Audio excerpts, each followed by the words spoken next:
আজকে এমন একটি দিন, আমাদের আনন্দের দিন। আর এই দিনে এই শরণখোলার সকল মানুষের প্রতি রইল আমার আন্তরিক অভিনন্দন। কি দিয়েছি কি পেয়েছি জানি না, তবে শরণখোলাবাসীর পক্ষ থেকে আমি ভালোবাসাটা পেয়েছি ঠিকই। আজকের এই আলোচনা সভার সম্মানীয় সভাপতি উপস্থিত আছেন, যার ছত্রছায়ায় আমি মোড়লগঞ্জ শরণখোলায় এই জাতীয়তাবাদী দলকে সুসংগঠিত করার প্রয়াস পেয়েছি। আমার বড় ভাই প্রধান আলোচক জনাব মোজাফফর আলম ভাই, সদস্য সচিব বাগেরহাট জেলা বিএনপি। উপস্থিত আছেন আমাদের মোড়লগঞ্জের সুযোগ্য আহ্বায়ক শহীদুল হক বাবুল। উপস্থিত আছেন আপনাদের এই ঘরের সন্তান, একজন ভালো সংগঠক, আমার বন্ধু জনাব আনোয়ার হোসেন পঞ্চায়েত। আমি সুস্পষ্ট ভাবে বলতে চাই, এখানে যে আমার ছোট ভাই মধু আছে, শিমুল আছে, এনায়েত আছে, আমার মুরব্বী ফজলুর রহমান সাহেব আছে, ডাক্তার সাহেব আছে। আমি খুব খুশি হয়েছি, আমার বাবার বন্ধু বীর মুক্তিযোদ্ধা আফজাল সাহেব আমাদের এখানে ছিলেন। আমি সকলকে আমার অন্তরস্থল থেকে কৃতজ্ঞতা প্রকাশ করছি।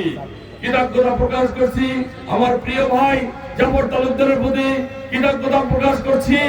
আমার মামা আজকে যে অনুষ্ঠানে সভাপতিত্ব করছেন জনাব ডাক্তার শফিকুল ইসলাম সাহেবের প্রতি কৃতজ্ঞতা রইল।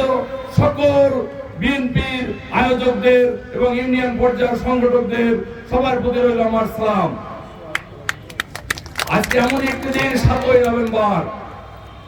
এই 7ই নভেম্বর ছিল সিপাহী বিপ্লব দিবস, অর্থাৎ 1971 সালে যে লোকটি জীবন বাজি রেখে যুদ্ধ করেছে, রণাঙ্গনে যুদ্ধ করেছে, মাঠে ময়দানে এই দেশকে স্বাধীন করেছে, স্বাধীনতার ঘোষণা দিয়েছে। তারপরে একটি কুশক্তি মহল যখন এই দেশ শাসন করে, রক্ষী বাহিনী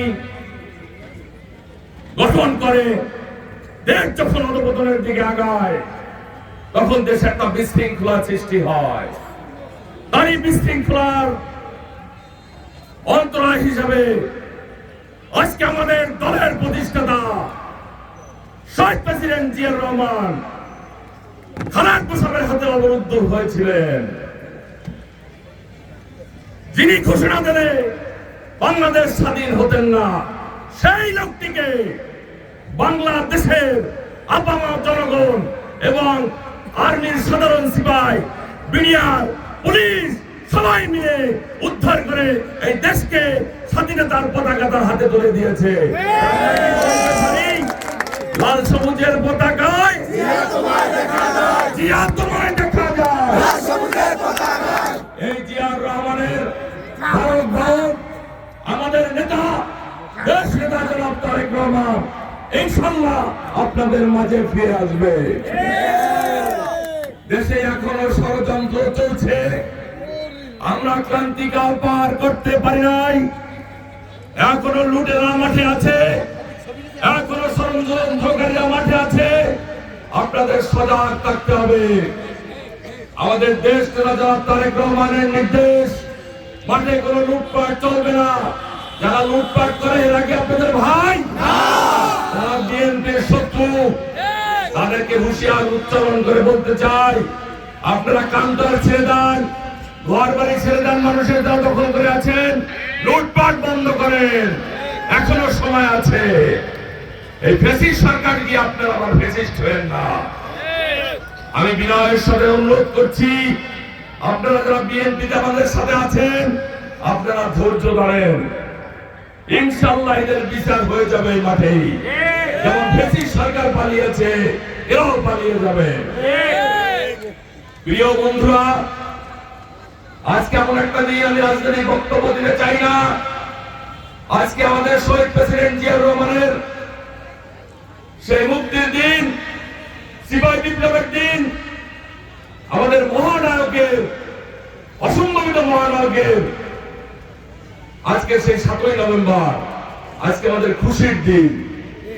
এই দিনে আমি দেশনেত্রী বেগম খালেদা জিয়ার যে রোগ মুক্তি, আমি আপনাদের এই রোগের মুক্তির জন্য সকলের কাছে দোয়া প্রার্থনা করছি। আমি দোয়া প্রার্থনা করছি যত পঙ্গু লোক এই ফ্যাসিস্ট সরকারের আন্দোলনের জন্য এখনো পেটে কাতরাচ্ছে তাদের জন্য আমি রুহের মাগফিরাত কামনা করছি। বিগত সকল গণতান্ত্রিক আন্দোলন, লেটেস্ট এই ফ্যাসিস্ট সরকারের আন্দোলনে যারা জীবন দিয়েছে, আমি সকলের রুহের মাগফিরাত কামনা করছি, সাংবাদিক সহ।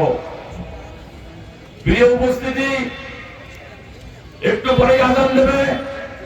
আমি একটা কথা শুধু বলতে চাই, আজকে যে আমাদের দলের প্রতিষ্ঠাতা শহীদ প্রেসিডেন্ট জিয়াউর রহমান, তার যোগ্য উত্তরসূরি দেশ নেতা জনাব তারেক রহমান আপনাদের সজাগ থাকতে বলেছে।